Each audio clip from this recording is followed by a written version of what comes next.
Check this out, guys. We're at the Utah State Capitol building. This thing was built in 1912, finished in 1916. It cost $2.6 million, and they renovated it for $260 million. Talk about inflation. I guess it was a bargain to build it, and I'm looking at some bargain bikes, okay? This is like, I know this is a silly thing to say, but I think Magnum has a really great value proposition. This is $2,099, and I have the Metro Plus over here, which is $19.99. You might be like, well, what? $100 difference. What's the deal? Is it just style? No. There is a suspension fork with lockout and compression adjust on this one, whereas that one just has kind of a preload setting on the fork. You can't really lock it out. This bike also has a thicker seat post. So, you know, a little bit thicker, maybe a bit stronger. And if you trace that down into the seat tube, you'll notice that it curves forward. So the bottom bracket is offset from the seat tube. And that's something that Electra pioneered a number of years ago. They call it flat foot design. But I talked to the guys at Magnum. I was like, isn't that Electra's thing? And they said, well, you know, we've curved our seat tube and we've talked to Electra. So they were able to get away with this and achieve the same end result, which is that you can stand over this bike, put your feet on the ground, but still be over the saddle. And then when you bring your feet up to pedal, you get decent leg extension. So this is something that I would consider, you know, a relaxed cruiser, a really good design approach, something that's kind of unique in the bicycle space. And then to see it in an e-bike is great because you've got a throttle, you've got pedal assist, you don't have to worry about the additional weight. I was weighing these two bikes side by side earlier, and this one's like 59 pounds and this one's like 59.2. You know, there might be a little bit of inconsistency in my scale, but they're roughly the same weight. They each only come in one frame size, but there is a lot of adjustability in this stem, especially on the cruiser version that we're looking at here. It's tool free. You can angle it down, up, you can swivel those bars and bring them back closer to you. You can also raise or lower that seat post. And this one's just a rigid aluminum, but you do have some bumpers in the saddle, and it's an extra wide saddle, something that's really comfortable. It feels like a sofa versus this one, the Celi Royal Gel. It has a suspension seat post and more of a cushy gel, but it's a little bit narrower, maybe designed for more active pedaling. And if you look down, those pedalers are brought back. So this is a more active design than this. So, you know, comfort, cruising versus a little bit more active. I love that they both have a rack built in, and this one has more of a pannier blocker, and it's positioned a little bit further back so you can get that saddle further down. Comes with the same triple bungee cord, love that. And lights, they are not integrated. Over here on the Metro Plus, the headlight's integrated, but you still have like an on-off button, and the rear light uses AAA's, two of them. On this one, both of them require AAA batteries. Spinning solo in the rear, there's a little rubber button on the bottom to turn it on, and then spinning swing up front. Has that classy look, adjustable angle and everything, but there's no wires, there's nothing else to run off of that big battery. You have 3 AAA's inside of this, and to get the batteries out, you have to twist the lens, so just a heads up. What's happened to me before is like I'm starting to ride and then it gets dark and I'm like, okay, I stop and I turn the lights on, get back on the bike, get home, and hopefully I remember to turn the lights off, because if you don't, those batteries are just gonna run all night. Thankfully, they're LEDs, so they really don't use that much power. It's not a huge deal, and I like that they do have lights, but that's one of the trade-offs and part of the way that they're able to keep this relatively affordable. And to me, coming back to the value proposition, that $2,000 mark is not bad for a bike that you can actually find at dealers, and that they're going to assemble it, make sure it's set up right, help you get fitted, help you with service, and maybe some of those accessories. So I was talking about trunk bags before, panniers, all that stuff. But you really don't need too many accessories because it's got these alloy fenders built right on, black, extra wide to cover those big tires. It's got the lights we talked about, reflective sidewall stripes on the tires, because at this time, at least, this only comes in the black color scheme, which isn't going to be quite as visible from the side. I mean, it looks cool, but, you know, safety is an issue, especially if you ride at night. So your pants are going to stay relatively dry and clean because of the fenders, and also there's a plastic, let's call this like a minimalist chain cover. So when you're pedaling along with pants like this, they don't get snagged or greasy. I think about that a lot. And the pedals, these ones are Welgo aluminum alloy platform. They've got the nubs built right on, but they aren't adjustable set screw, and they aren't quite as sharp. So if you slip off, you're not going to scrape your shins quite as much. As someone who rides a lot, I think about those little things like, you know, how are my pants going to get messed up? Do I need to get those Velcro things?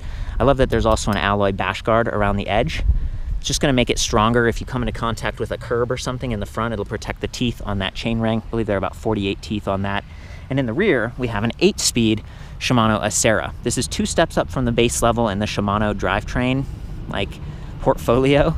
And 8 speeds is decent, 11 to 32 teeth. Because the drivetrain is separate from the motor in this case, it's not a mid-drive, they're able to have a throttle that works really well. You're able to shift gears pretty smoothly and not think about am I putting tons of pressure on it? Is the motor starting or stopping? They're separate. Well, it's not quite as efficient for climbing because the motor only has one gear, so to speak. I mean, it's an internally geared 500-watt motor, but it only has that diameter of the wheel to work with, and it tends to operate most efficiently at medium to high speeds. This is a Class 3 speed pedelec, so it can go up to 28 miles per hour in assist level 6, the highest assist level. But if you're using the throttle, it only goes up to 20 miles per hour. So kind of think about, what are your needs? Do you want to go a little bit faster? Do you enjoy the speed of that? Cool. This is one of the few options out there right now that's going to give you high speed at a relatively low price and then a decent range of gears. And again, it's still kind of a lower end component group, but it's not the lowest, and they protect it pretty well with this derailleur guard. So this is made of steel. Over time, as it scratches, there might be a little bit of rust, and occasionally I use a marker or a little bit of touch-up paint on it. But you can see that there's a motor power cable right there as well. So we have the shifter cable and the power cable, and they're both blocked. If the bike tips over, you usually want it to tip over to the left, or if you have to lay this down, if the kickstand breaks or something, I think about that if I'm laying this in the back of my car. Another good tip is to take the battery off, and maybe even the front wheel. It has quick release. The rear wheel is where a lot of the sensitivity is. You have an 11 millimeter axle with nuts, and in this case you have 160 millimeter disc brake rotor versus 180 in the front. And that's kind of interesting because the Metro Plus and Metro, they have 180 front and rear. So in this case, I don't know, the bike's about the same weight. I think this is actually fine. And I think, coming back to that suspension fork, I appreciate that this one has lockout. I can imagine riding around on smooth streets, the comfort of these relatively fat tires, Schwalbe Big Ben, 26-inch diameter, 2.15, the kind of fatness, right? So if we look from the rear, you can see that this is going to give you some comfort, absorb some vibration, but it also helps to keep the bike stable. If you're riding with no hands or whatever, those tires, the bigger tires, they carry a little bit more momentum, and they let you kind of bounce along, even if you're cutting across grass like we're doing here. I like to think about those things. Also, the suspension fork on this one, it's a little bit longer travel, 75 millimeters versus just 63. So yeah, I don't know. I've been riding both bikes around a little bit, and there's definitely a different feel. Your body's back further. You're a little bit lower because it's a 26 inches versus 28-inch wheel diameter. They both have 13 gauge spokes, which is a little bit thicker, and 36 of them versus 32. So I don't know what the max weight on this bike is, but I'm kind of guessing it can handle a little bit more weight. And then coming back to that motor, 500 watts, that's nominal. They say 90 newton meters of torque, which is maybe at the optimal efficiency or something. The hub motors do some things great and they keep the cost low, but in some cases, if you're really climbing a steep hill, I think you're still going to need to pedal a little bit to help it get going so it can operate at that peak efficiency. Anyway, this uses a cadence sensor, so when you're pedaling, it's really just listening to those crank arms turning, and there's the little sensor right down there. Really compact and clean, stays out of the way, much better than the older ones. They used to have a big disc with magnets on it, and it could kind of get bumped out of position. And then that box, you see this is the controller, so it's handling a lot of more watts and more power being sent from that battery back to the motor. And they externalized it because they kind of get hot, and if you want it to be able to support you and give you that boost, you need to make it a little bit bigger. At least that's kind of my understanding. So I'm glad that they did that. And some of the older batteries used to have charging ports and stuff at the base, where they moved it to the side here.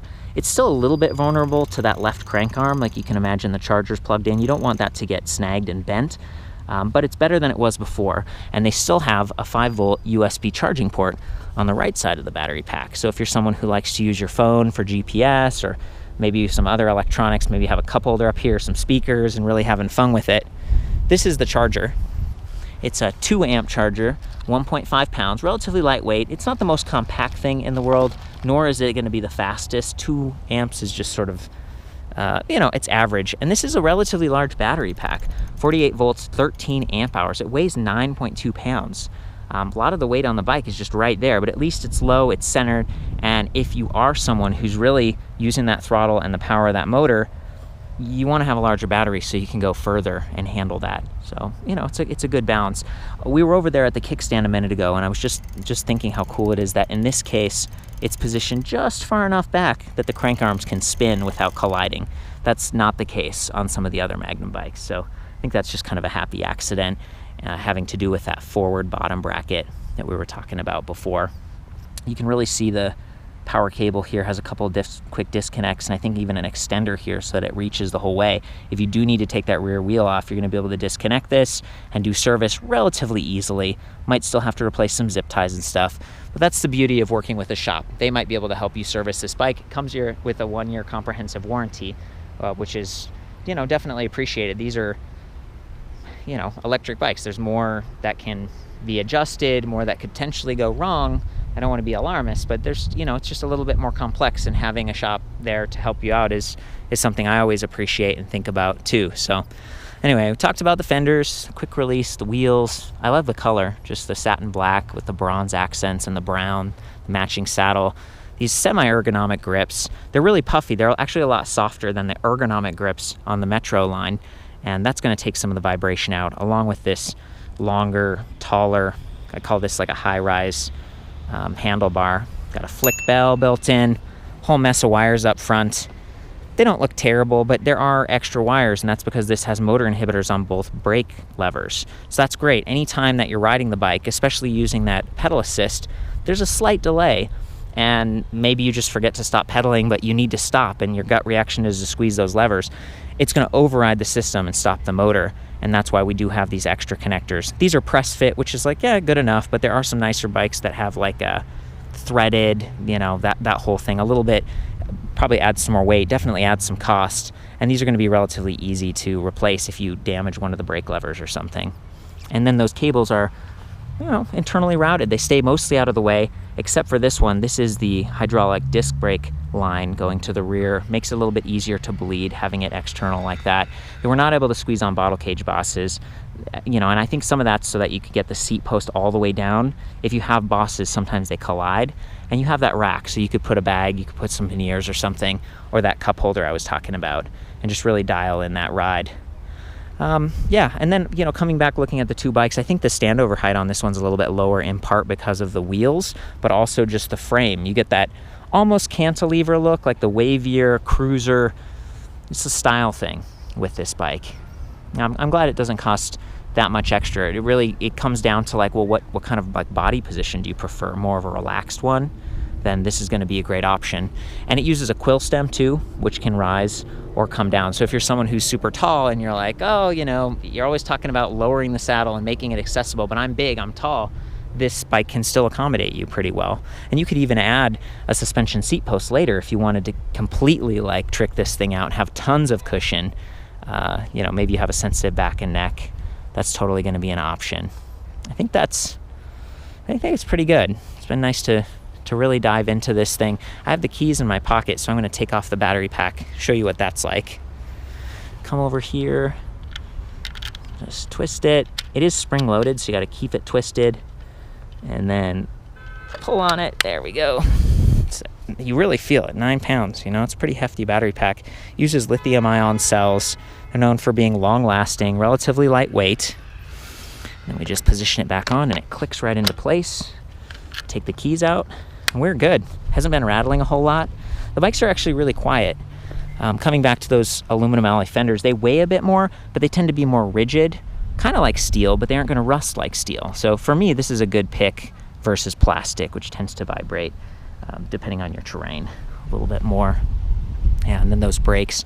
These are adjustable reach, so if you have longer fingers, you can put them way out. If you have shorter fingers, you can bring them in. Or if you live somewhere like Salt Lake City, it's nice here right now. It's a beautiful day, but it does snow here, and sometimes you get your gloves on, and then the brake levers are harder to reach. Everything else is relatively close. The button pad, you can click it while you're riding. You don't have to take your hand off. trigger throttle on the left, grip twister on the right. That's another difference between the two. That one has trigger shifters, whereas this one has the grip twist. You know, I guess it's just a personal preference thing. And then the display panel. I'm going to press the power button. It boots up relatively quickly. Top left has a power curve, so as you're using more energy and that motor's really ramping up, there's a little chart that goes up. Speed, miles per hour in the middle. Pedal assist levels, it always starts in 1, and the throttle is always hot, even in level 0. So if I take it down to 0, I can just gun it. Well, I want to, there we go, see it? It's just taken right off. And that's cool. I think of that as like a more advanced setup. Something that you want to be careful about, but that's very satisfying when you stop at a stoplight or, you know, want to accelerate up a hill. Odometer, trip meter, information in the bottom left. Voltage, battery voltage, which is like a fancier, more sophisticated way of determining how full it is, and then a 5-tick battery indicator. So those are 20% increments. It'd be nice if that was like a percentage or maybe 10 ticks, but it's not uncommon in the world of e-bikes. I think there's also walk mode. So if I hold down on the minus button, you can actually see if there it goes. Awesome. So you don't have to push this 60-pound bike around. You can just walk with it like this. Maybe you got some groceries on it, or you're walking through a crowd. It's so nice that it's not crowded right now where we're at. I think that's kind of it. I'm going to hop on this thing. Oh, you can turn on backlighting on the display too by just tapping that power button. Can't really see it because it's so bright right now. But that's handy. Definitely nice to have. I'm going to sit back and we're just going to explore the grounds of the Capitol.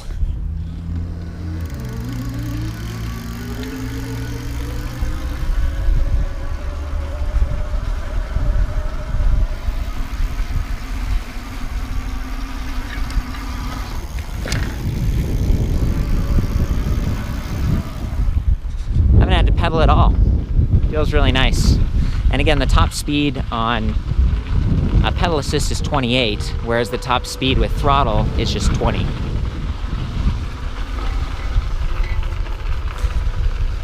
And the lower levels of assist on this bike are pretty satisfying. There are other times where it feels like the lower levels are kind of weak and slow, but on this one it's almost like they're all a little bit more powerful. There we go.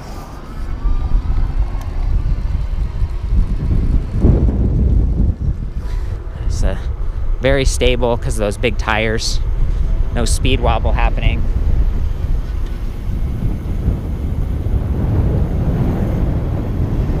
There we go. Cruising back up.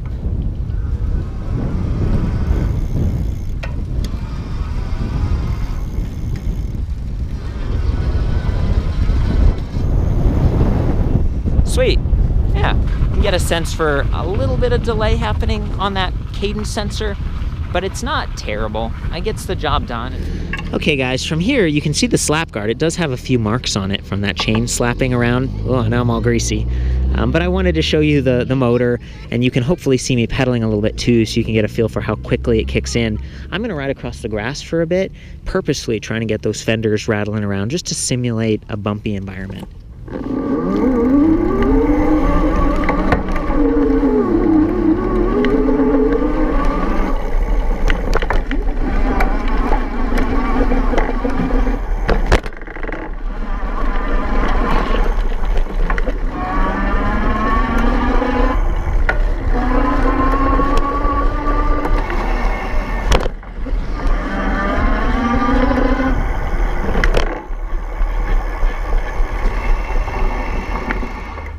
Bad. That whole time we were, 10 mile per hour. It wasn't especially fast, but I got the feeling of acceleration because of that powerful motor.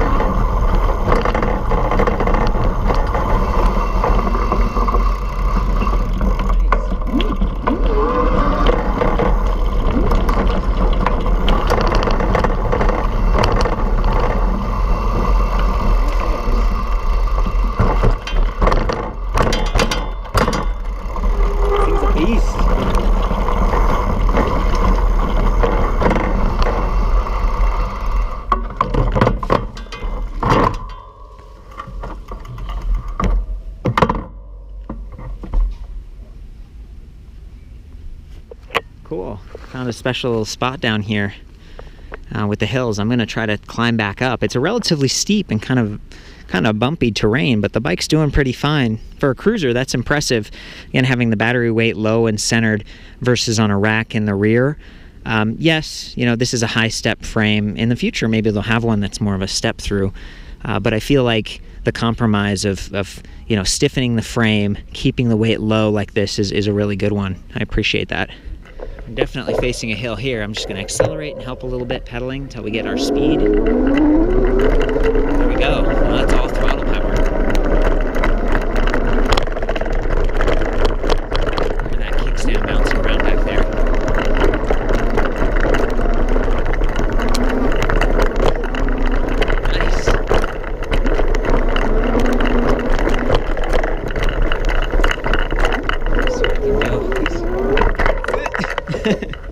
I'm on an incline right now, and if I just gun it, a little bit of help at the start, it does pretty well. Look at that. Not bad. Really good, actually.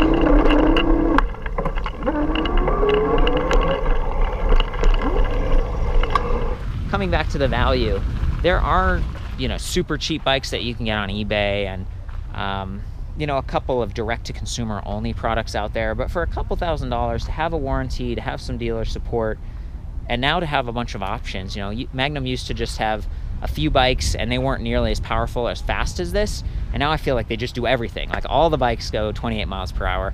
I think that can be dialed down too. You can ask them to set the speed lower if you want. They all have the throttle, they have the lights, even though the lights are a little bit like inconvenient, having to turn them off and maybe forgetting to turn them back on or off. I kind of mix that up, but you get the idea. Like, there's a lot here to work with, and then you get to pick based on maybe your style preference of ride, body position. Again, I want to reiterate that I'm getting decent leg extension because the pedals are forward, versus if they were below me, like, my legs would be really tucked.